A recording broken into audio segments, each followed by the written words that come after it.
السلام علیکم ورحمۃ اللہ وبرکاتہ۔ پارہ 16 سورہ مریم آیت نمبر 27 سے۔ اس سے پہلے ماشاءاللہ آپ نے سن لیا ہوگا، یقیناً جنہوں نے نہیں سنا اس چینل کو یا دیکھا تو ضرور دیکھیں کہ کھجور کے اور اجوا کھجور اور پرانی اور نئی کو کیسے ملا کر کھانے سے کیا فوائد حاصل ہوتے ہیں۔ چلیں آیت نمبر 27۔ اعوذ باللہ من الشیطان الرجیم، بسم اللہ الرحمن الرحیم۔ فأتت به قومها تحمله قالوا یا مریم لقد جئت شیئا فریا۔ فأتت تو لے آئی بھی اس کو، قومہا اپنی قوم کے پاس، تحملہ اٹھائے ہوئے تھی اس کو۔ قالو لوگ کہنے لگے، یا مریم اے مریم، یعنی کس کو اٹھایا ہوا تھا؟ بچے کو۔ لقد جئتی البتہ تحقیق لائی تو، شیئن فریا فارا یا ایک چیز بہت بڑی یعنی عجیب۔ تو بڑی کیا تھا؟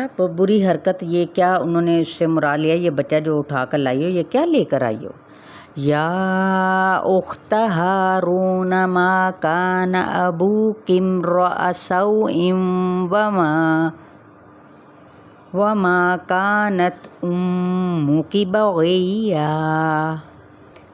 یا اخت ہارون اے ہارون کی بیٹی، ما کانا نہ تھا، ابو کی باپ تیرا، امرأ برا، امرأ سوء برا انسان، وما کانت اور نہ تھی، کی ماں تیری، بغیہ تیری بدکار، یعنی تیرا باپ تو بہت اچھا انسان تھا تو تو نے باپ کو بدنام کر دیا۔ یہ سب کمنٹس بغیر سوچے سمجھے لوگوں نے ان کی طرف پاس کیے۔ یا اخت ہارون کی دو وجوہات ہیں۔ نمبر 1 کہ ان کے بھائی کا نام ہارون تھا، نمبر 2 یہ حضرت ہارون علیہ السلام کی اولاد سے تھی۔ تو انبیاء کی شجرہ نسب کو دیکھیں تو آدم علیہ السلام کے بعد حضرت نوح علیہ السلام تک ہیں، اور پھر ادریس علیہ السلام، پھر ابراہیم علیہ السلام سے 2 نسلیں، اسحاق اور یعقوب علیہم السلام، اور پھر یعقوب علیہ السلام سے 12 بیٹے یعنی بنی اسرائیل کی نسل۔ تو پھر حضرت عیسیٰ علیہ السلام کی والدہ سے نسل دیکھیں تو وہ حضرت ہارون علیہ السلام سے جا ملتا ہے۔ تو عربوں میں ایک روایت ہے یا انداز ہے ان کا، تو جس قوم سے اندر ہو وہ اس کا بھائی یا بہن شمار ہوتی ہے، مخابرتاً ہے یہ۔ نجران کے عیسائیوں نے حضرت بحیرہ کے سامنے یہ اعتراض کیا تھا کہ حضرت مریم علیہ السلام کو ہارون کی بہن کہا گیا، حالانکہ حضرت ہارون علیہ السلام ان سے سینکڑوں برس پہلے گزر چکے ہیں، تو وہ ان کے اعتراض کا جواب نہ دے سکیں۔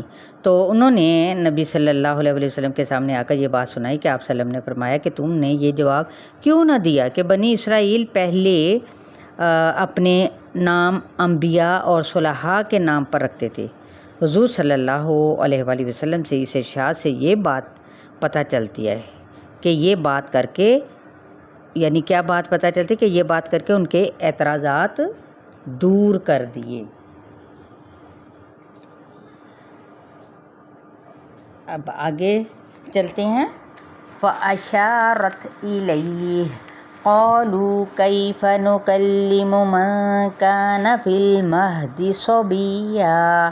فَأَشَارَتْ شین باورا تو اس نے اشارہ کر دیا، الیہ اس کی طرف، قالو انہوں نے کہا، کیف نکلم کس طرح ہم کلام کریں، من کانا جو ہے، فی المہدی پنگھوڑے میں، میم ہا دال، صبیہ صاد با واو ایک بچہ سا۔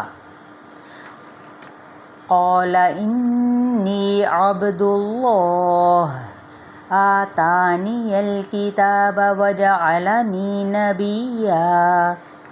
قالا بچہ بول اٹھا یعنی کہنے لگا، انی بے شک میں، عبداللہ اللہ کا بندہ ہوں، آتانی الکتابی اس نے دی مجھ کو کتاب، وجعلنی اور بنایا مجھ کو، نبیا نبی۔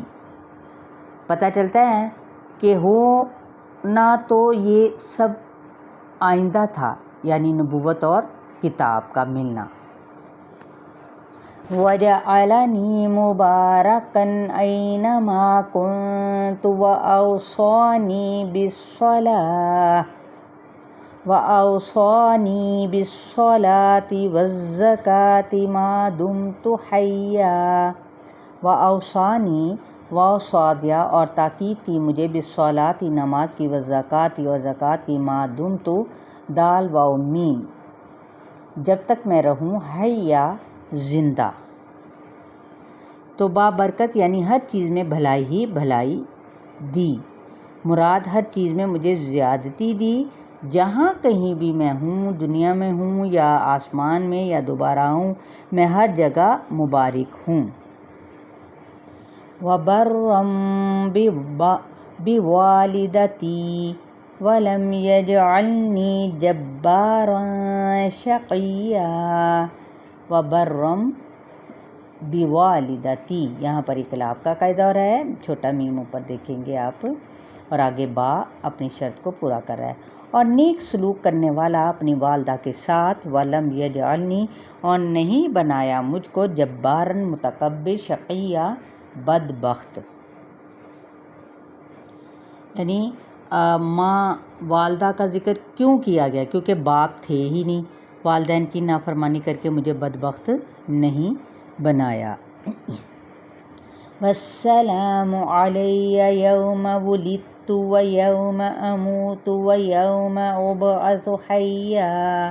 وَالسَّلَامُ عَلَيَّ اور سلام ہو مجھ پر، یوم ولدت جس دن میں پیدا ہوا، وَيَوْمَ أَمُوتُ اور جس دن میں مروں گا، وَيَوْمَ أُبْعَثُ اور جس دن میں اٹھایا جاؤں گا، حیا زندہ کر کے۔ کب؟ قیامت کے دن، یعنی جس دن میں پیدا ہوا، معنی کیا ہے؟ حضرت عیسیٰ علیہ السلام کو بھی موت آئے گی، میں دوبارہ زندہ کر کے اٹھایا جاؤں گا۔ بات یہ پتہ چلتی ہے کہ انبیاء علیہ السلام کو بھی موت آئے گی، آتی ہے۔ موت کا آنا کسی نبی کے لیے بری چیز نہیں، ورنہ یہ وہ کبھی بھی نہ کہتے اگر وہ زندہ رہتے۔ ذَلِكَ عِیسیٰ ابْنُ مَرْیَمَ قَوْلَ الْحَقِّ الَّذِی فِیہ یَمْتَرُونَ۔ ذَلِکَ عِیسیٰ ابْنُ مَرْیَمَ یہ ہیں عیسیٰ ابن مریم علیہ السلام، قول الحق کی سچی بات ہے، الذی یہ جو فیہ اس میں، یمترون میم رایا وہ شک کرتے ہیں۔ یہ ہے عیسیٰ علیہ السلام کا اصل سٹیٹس، کہ کیا کچھ ملا اور کیا کچھ ہونے والا ہے، اور ان کی کیا ذمہ داریاں ہیں۔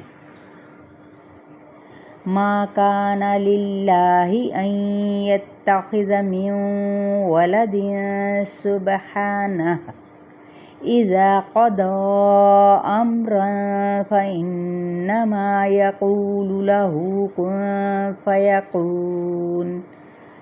ما کان للہ لاہی نہیں ہے لائق اللہ کے لیے، یتخذا کہ بنائے، من ولدن کوئی بچہ، سبحانہ پاک ہے وہ، اذا جب قضا فیصلہ کرتا ہے، امرن کسی کام کا، فانما تو بے شک، یقول کہتا ہے، لہو اس کو، کن ہو جا، فیکون تو وہ ہو جاتا ہے۔ تو گویا نمبر 1 حضرت عیسیٰ علیہ السلام کی ولادت معجزانہ کا انکار کرتے ہیں، نمبر 2 یا پھر مریم علیہ السلام کو الزام دیتے ہیں، نمبر 3 یا پھر انہیں اللہ کا بیٹا گردانتے ہیں، جیسا کہ وہ ایک غیر معمولی طریقے سے پیدا ہوئے۔ وہ سب اللہ کی قدرت کا انکار کرتے ہیں۔ آیت نمبر 35 تک آپ لوگوں کا لیسن ہے، شیئر کرنا ہرگز نہ بھولیں۔